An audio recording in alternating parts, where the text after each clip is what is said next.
Nem tudom, hogy te hogy vagy vele.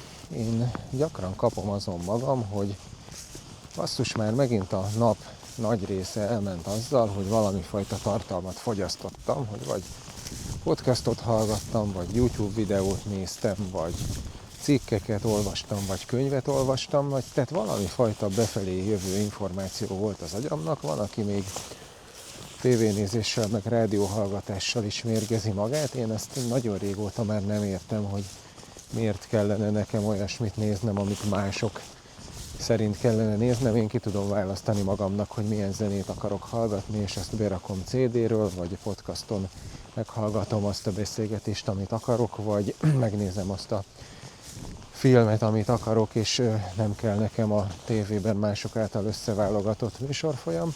De ez már megint egy más kérdés, nem erről akarok beszélni, hanem arról,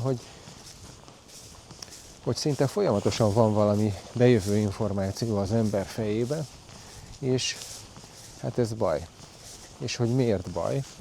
Azzal együtt, hogy én nagyon sok mindennel foglalkozom, és például, nem tudom, ott a háttérben mennyire látszik, nagyon homályos, mert messze vagyok, de a lényeg, hogy 2025-ben például a háznak a napelemrendszerét én magam saját kezüleg készítettem el, és hát ehhez elég sok információra volt szükség, utánaolvasásra, YouTube videók nézésére, meg amúgy még egy csomó témával foglalkozom, amihez szoktam információkat gyűjteni, és így a tartalomfogyasztásom jelentős része tulajdonképpen hasznos, mert információt gyűjtök, vagy a világ dolgairól helyezem magam képbe cikkek olvasásával, vagy ilyesmi.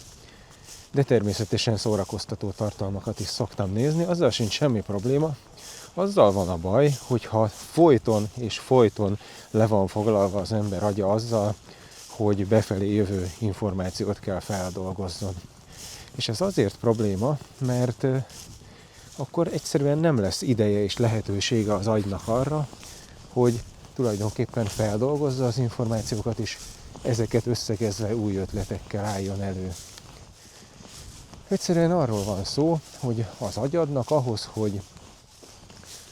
hogy képes legyen új ötleteket megalkotni, és itt ne nagy dolgokra gondolj, tehát nem arról van szó, hogy ilyen világmegváltó találmányokat, meg a relativitás elméletet, vagy ilyesmit kellene kitalálnod. Itt egyszerűen csak arról van szó, hogy az agynak legyen lehetősége feldolgozni az elmúlt idő, a nap, az hét történéseit, és abból valami fajta következtetésekre jusson, és ötletek formájában megmondja neked, hogy mi lesz a legjobb, milyen döntéseket kellene hoznod az életed előre vitele szempontjából, hogy meg tudja neked mondani ötletek formájában, hogy mik lesznek azok a dolgok, amik a jelenlegi élethelyzetedben előre visznek téged. Ehhez viszont az kell, hogy egyszerűen legyenek olyan időszakok az életedben, amikor nincsen befelé áramló információ, semmi. Tehát nem az, hogy halk zene, vagy beszélgetés, vagy ilyesmi, az is ugyanúgy befelé jövő információnak számít.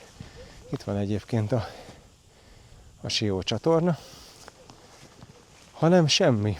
Tehát én például, amikor egyedül futok, egy fél órát vagy egy órát, nagyon sokszor van az, hogy a végére olyan ötletek teremnek a fejemben, ami semmiképp nem jött volna létre másképp, mert egyszerűen nem hallgatok közbe zenét, hanem semmit nem hallgatok, semmit nem viszek magammal, hanem egyszerűen csak elindulok, hagyom, hogy az agyam elkezdjen kószálni, amerre akar, és ő nem össze-vissza hülyeségeken fog, hanem az agy úgy működik, hogy az elmúlt időben téged foglalkoztató dolgokat, a bejövő információkat dolgozza fel ilyenkor, és a végére ezekből ott lesz a szintézis ötletek formájában, és mire hazaérsz, addigra az lesz, hogy basszus, eszembe jutott, hogy amin eddig kellett volna gondolkozzak,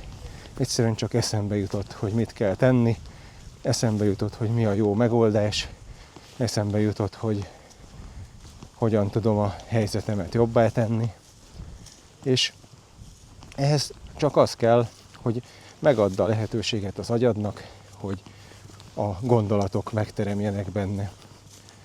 És hogy hogyan, még egyszer mondom, napi fél óra, legalább egy fél óra, amikor nincs befelé jövő információ, hanem amikor csend van, nyugalom. Ehhez az is bőven elég, ha egyszerűen csak kiülsz az udvarra, a hintaszékbe, és nézed a felhőket, hallgatod a madarakat, és az első 10 perc után azt veszed észre, hogy így az agyad már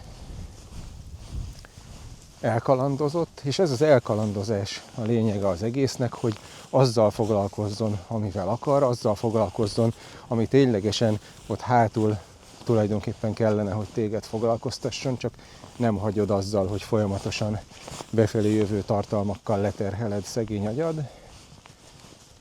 Napi fél óra, és a gondolatok megteremnek, és akinek vannak gondolatai, ötletei azzal kapcsolatban, hogy a saját életét hogy tudja jobbá tenni, az fogja tudni a saját életét jobbá tenni. Aki meg csak így hagyja, hogy elsuhanjon az élete úgy, hogy folyamatosan csak befelé jön a tartalom, az nagyon kicsi eséllyel fog tudni a saját élete érdekében hatékonyan tenni.